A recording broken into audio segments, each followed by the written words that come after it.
This is the day the Lord has made. We rejoice and we are glad in it. What a joy. Thank you, choir, for blessing us on this morning. While you're standing, take God's word and open it to the Gospel of Luke chapter 1. As we begin a series of messages, Luke looks at Christmas. And we begin this morning on a low note with Zachariah. If this were a quartet, you could say that Zachariah hits a low note, the angel plays a high note, and Mary gets a soft note, Elizabeth gets a note. Well, it's a note. This morning I want to begin with Zachariah, chapter 1, beginning at verse 5 and concluding at verse 25. But allow me to read to you how the subject leaped on the pages. I'm tagging this text, Zachariah the Skeptic. How can you be committed and faithful to God and still disbelieve? That's some of what this story has to offer to us on this morning. But here it is, verse 18, and I'll lead up to it over the next 27 minutes that I have. Zachariah asked the angel, "How can I be sure of this? I'm an old man, and my wife is well along in years." The angel said to him, "I'm Gabriel. I stand in the presence of God, and I've been sent to speak to you to tell you this good news. And now you'll be silent and not able to speak until the day this happens, because you did not believe my words, which will come true at the appointed time." This is the word of God. You may be seated. When things look their darkest, God is at work when you invite him or not. Have you noticed, those of you who have been keeping up reading through the scriptures, that each year when you come to the season of Advent, where we anticipate the coming of Jesus Christ, that the backdrop is not bright, but the backdrop is dark. In fact, some of the music that we sing sounds that way, but it reminds us that above thou deep and deeply sleep, the silent stars go by. Here we come now to one of the characters that helped the light shine brighter. His name is Herod. We begin the story with him, though he's not the central character to our narrative. To understand the framework that Luke, the historian and physician, is using to help us to understand what is taking place at this particular time. That when God looks like he's absent, God is very much present in this story. And when it looks like things are at their darkest, God's at work. Every generation brags about it being the darkest generation. Repeatedly, when you hear people talk, nostalgically, they reflect upon a generation that is dark. If you want to see what darkness looked like, look at who's the king of Judea at this particular time. His name is Herod. Herod is an intellectual with no morals. Herod is a person with courage with no character. He has ability but no scruples. Here's someone who's sinister at best. He's married, he has 10 wives, 14 children. He loves all of the wives, but he loves Miriam the most, and as much as Herod loves Miriam, she hates him equally. His brother-in-law Archelaus, 17 years of age, he makes him the high priest. In his position, he attracts popularity, and so Herod had him drowned. He had 14 children. Two of his sons reached prominence who threatened his popularity as well as his position. He had those two murdered. He had a sister that was equally sinister to him. She had concocted a plan to come against Miriam, the one wife that Herod loved. He had her murdered. He didn't bury her. When he came back to his senses, he sat down and talked to her for 2 weeks as if she was still alive. Augustus said of Herod, "You would rather be a pig than one of his children." And so that is the backdrop of which this story takes place. And that's typically the way God works, that he shines his brightest when life is at its darkest. On the stage then comes Zachariah. And in this, we find how God steps on the stage when he sovereignly selects anonymous persons at the particular time. Have you noticed that when you read this is verses 5, 6, and 7, how God, even when there's wrong and it's at its darkest, that God is at work through anonymous people. When you reach this page, maybe you know Zachariah, maybe you don't. He's not Zachariah of the Old Testament prophet, but they do share a commonality. They have the same name. And so in the darkness, God reaches and finds anonymous people. There are dates that stand out in our memory. 1814, 1828, 1928, 1824. And there are many of us who know those dates. I know you're trying to Google them up right now.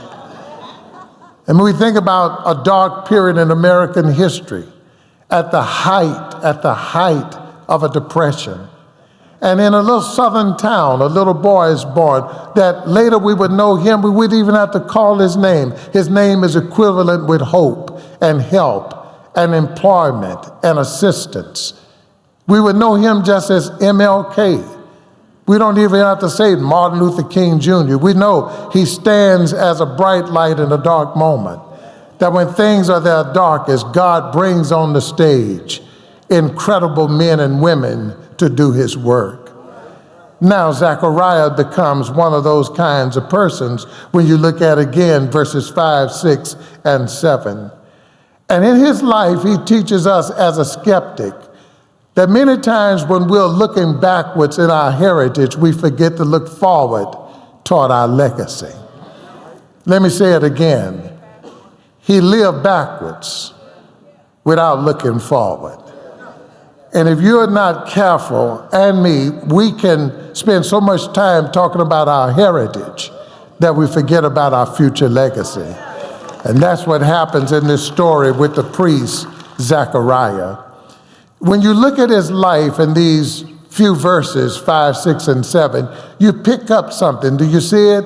His name, Zachariah, his wife, Elizabeth. But do you notice that both of them share a common lineage? That he can trace his heritage back to Abijah, and she can trace her heritage back to Aaron. For many of you today, maybe that doesn't mean anything, but if you go back to your Sunday school days when you read the Bible in Sunday school, then you know Abijah and Aaron are two blockbuster names in the Old Testament. They belong to the division of priests. These two people, Zachariah and Elizabeth, they have a religious heritage. They have a spiritual identity that they identify with. They look back on their past. But they don't have much hope for the future because in this, even though when you read these verses, 5, 6, and 7, you find a word, some of you have the translation said they were upright. In NIV, the modern translation now, they use the word they were righteous. It didn't mean that they were perfect. It did not mean that they were religious snobs. They didn't look down their elegant nose down at people. It meant that they were faithful to God. They walked in step with God. They were in line with God. And yet, they spent all of their time musing in the mirror, looking in reverse and not looking forward, primarily because you read in this resume, if this is how you want to read it, there's a blot on it. And it says, but Elizabeth was barren. This is a serious subject, not one to be casually dealt with, because infertility is a real issue in which people, men and women, battle with. It is not to be casually tossed around. It is not to be used as political fodder to use against anybody. These are real issues right here. And so Elizabeth knew that women that lived under this social pariah, they would see it at this time and say that this person is rejected. Some would say God's judgment was against her. And yet God gives her a hope and a future. We like to look at our past. It's a good thing. But don't let your past bury you. Some of you may remember in 2010, this actually happened in Las Vegas, Nevada. Billy James in Las Vegas, wife came up missing. After a day or two of her being unaccounted for, he called in the police and said that his 67-year-old wife, Billie Jean, was missing. Billy James came under suspect because how do you misplace your 67-year-old wife that you've been married to for more than 40 some odd years?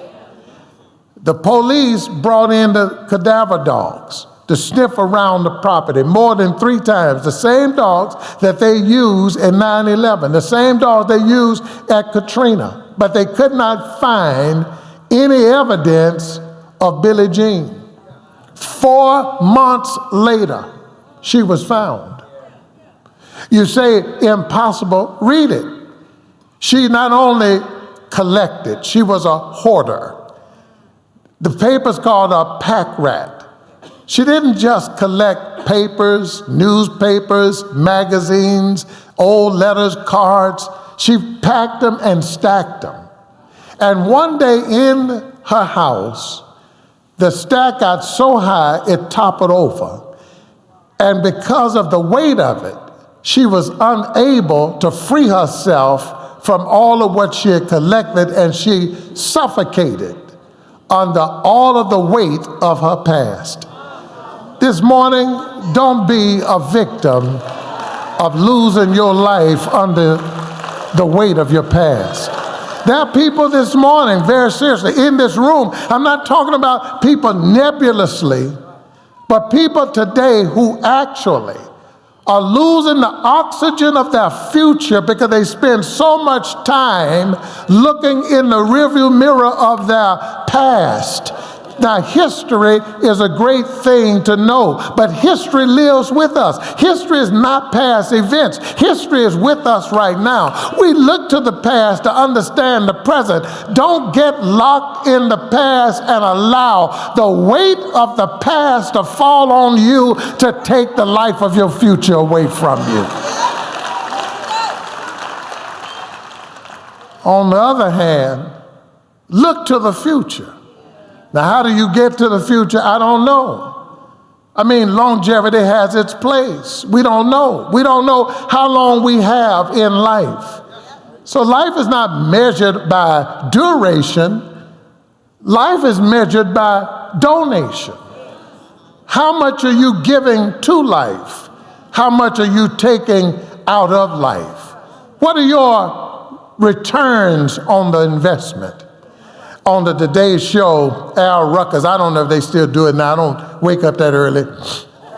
And but they used to have a segment, I guess on Fridays maybe, I don't know, those of you that keep up with it, Smuckers would feature people in America or in the world who had lived to reach 100 years old and older.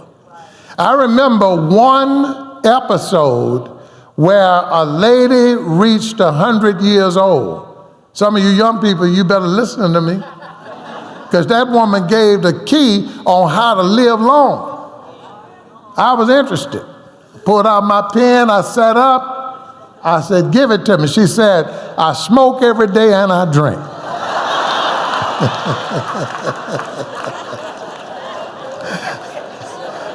Well, I don't recommend that to you this morning.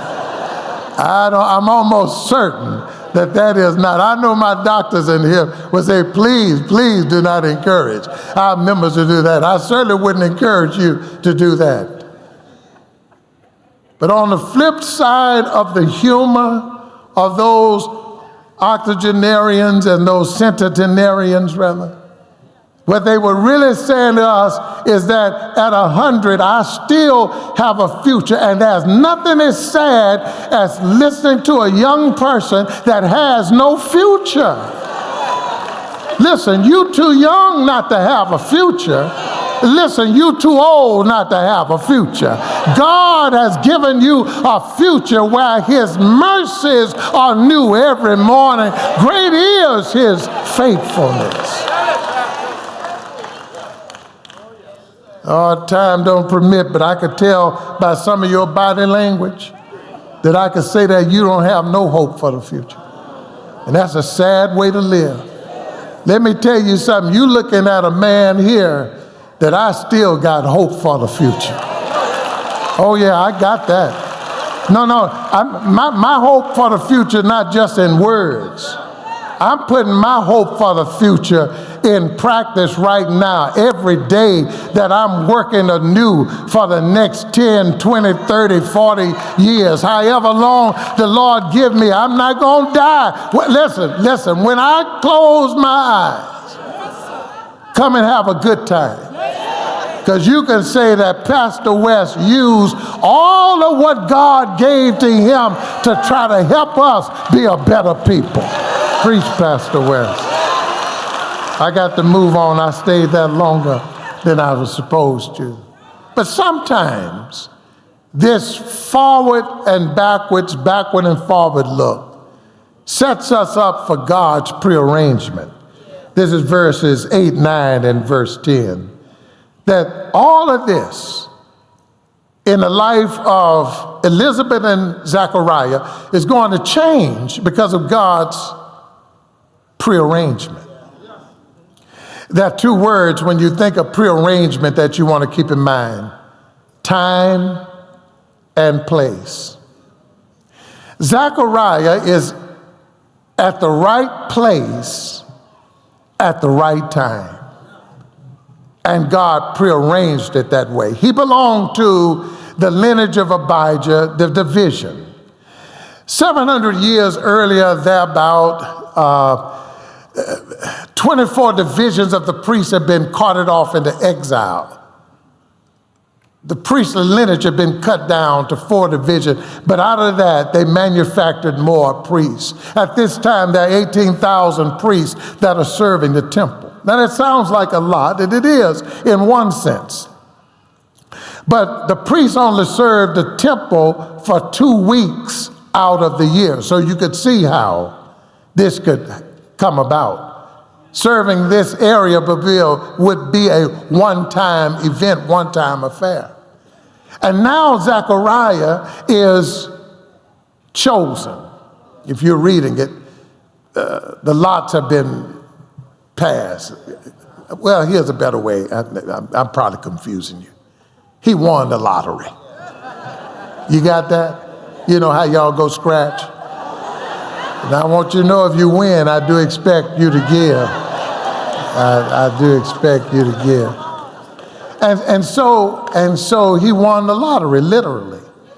And the lottery winner has the opportunity to serve in the temple at the altar to light it, really. And that's where he is. And God puts him there. And this one act is going to change his future forever. Remember, he has no future because he and Elizabeth have no children. There you go. And so there is, but now this one moment that God gets him where he wants him, right place, at the right time, lighting the candle or burning the incense, and an angel of the Lord is going to come and show up to him and give him a message that is going to eternally change his future. It's going to change not only his future, it's going to change your future. You are here this morning because of what happened 2,000 years ago in this temple. You don't believe that? Lord have mercy.